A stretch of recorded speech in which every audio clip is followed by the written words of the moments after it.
Hi, this is my second review of a Sony PXW X70 broadcast spec camcorder.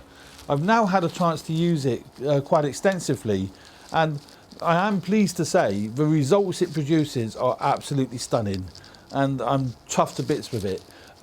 Some of the things I thought was a bit quirky before has actually turned out not to be quirky, but to be, quite a bonus.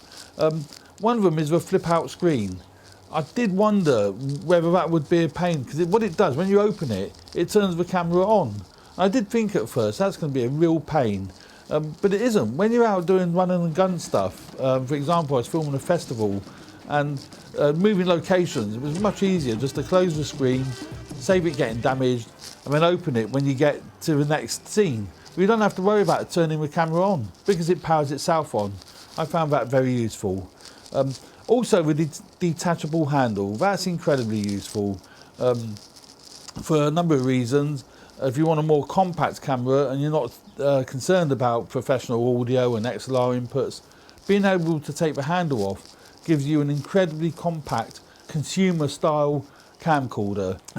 It actually also works brilliantly with my Atomos Ninja 2 recorder.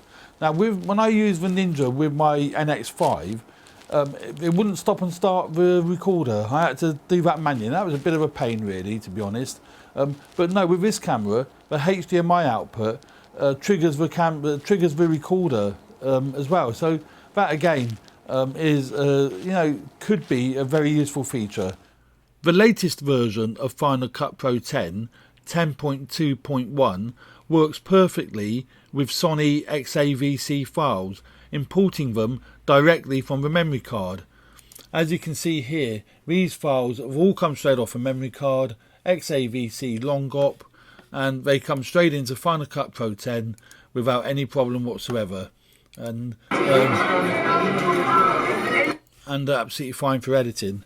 If you don't have the latest version, Sony also provide a program called Catalyst Browse, which you can actually convert the files. You see this is coming off a memory card, so you can actually convert the files to ProRes. So just click on the file or highlight all the files and go down to File, Transcode to, and you've got various formats you can transcode to.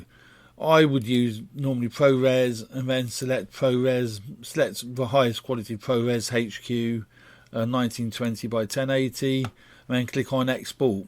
The benefits of working with XAVC files over AVC HD files is immense, particularly when you're working in low light situations and you need a much wider dynamic range. XAVC files give you a really wide dynamic range. Here's an example.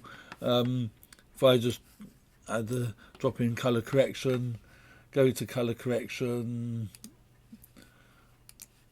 adjust the exposure, and if I look at shadows, as it's quite dull, I can boost that up quite dramatically without any loss or degradation in quality. I mean, no loss there whatsoever.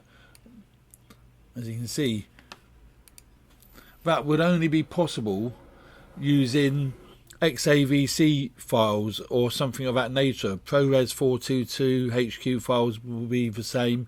It actually records it in the colour space of 422, where AVC HD is 420, which is fine under most conditions, but under dull conditions like that, it isn't fine. Here's another example. Let's have a quick look at that one. Drop that on there.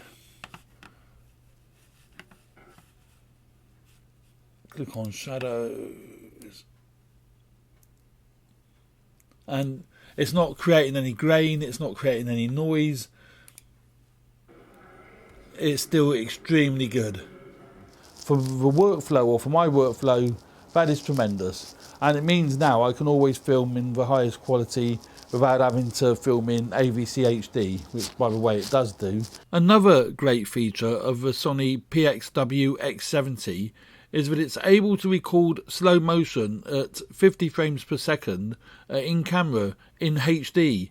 There's no post-production, and the actual quality of the slow motion is stunning. Here's an example, not a good example, but here's an example of a slow motion shot in camera in Oxford, and it's beautifully smooth. It's not stroby or jerky, and it's in full HD, which is stunning. I love it. All in all, a really nice camcorder, and thanks Sony, great piece of kit.